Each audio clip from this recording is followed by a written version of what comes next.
Барлықтарына сәлем, бұл Мәншүк Орынғали, бұл менің қазақша YouTube каналым. Біз бәріміз де адам болғандықтан көңіл күйіміз көтеріліп түседі.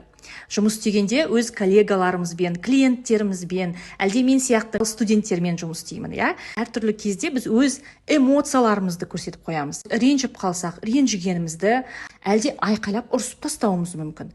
Яғни бұл күн сайын болатын адамның өміріндегі болатын ситуациялар.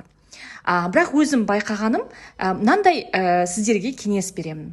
Егер де сіз өзіңізді байқай алатын болсаңыз, яғни сіздің көңіл күйіңіз төмен түсіп кетті, сіз әлде біреумен ұрсып жатырсыз, дәл сол моментте өзіңізді егер тоқтатып бір басқа бір бөлмеге кетіп қалсаңыз, мен сізге 3 тәсілін айтамын. Сол басқа бөлмеге әлде болса коридорға, далаға шығып кету, яғни өз-өзімізге қайтадан өзіміздің нормальны қалпымызға қалай келу керек екенін 3 тәсілін айтамын.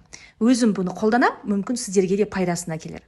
Бірінші жолы бұл Алла тағаланы, Құдайды есімізге түсіру. Алла тағаланы есімізге түсіру, өмірдің қысқа екенін түсіну дәл сол моментте сізді өз-өзіңізге қалпыңызға келтіреді.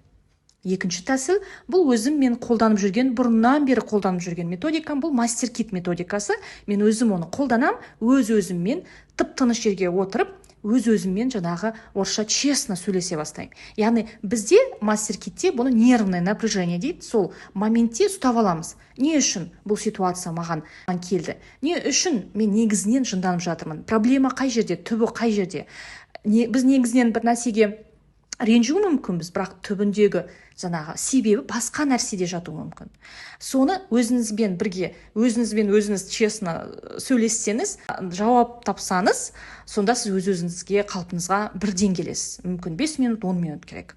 Және үшінші тәсіл, менің ең сүйікті тәсілім, бұл эфир майларын иіскеу. Яғни өз сумкаңызда бір эфир майларының роллерін алып жүрген өте ыңғайлы, және оны ашасыз да жаға қоясыз, иіскейсіз. Мысалы, роза майы, жасмин майы, лаванда майлары. Қолымызға жағатын болсақ, иіскесек бір 3-4 минут біз өз-өзімізге жайлап-жайлаптан қалпымызға келеміз. Сіз өзіңіз байқамай қаласыз, бірақ май әсер етеді. Иіскеу қабілетіміз ол тез, 5 секундта басымызға тез жетеді. Әрине, ол моменттерде сізге ұнайтын майлар болу керек. Яғни майдың иісі сізге ұнау керек.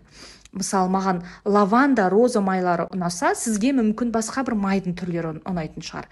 Мысалы, ер адамдарға пачули майы ұнайды, ветивер майы ұнайды.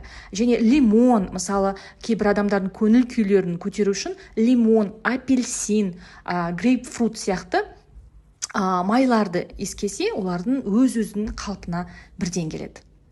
Тыңдағандарыңызға көп-көп рахмет. Ұмытпаңыз, Малайзияға оқуға түсуге тырысып жатсаңыз, мен арқылы оқуға түсуге болады. Мен өзімнің услугаларым үшін ешқандай ақша алмаймын, яғни біздің услугаларымыз барлығы тегін.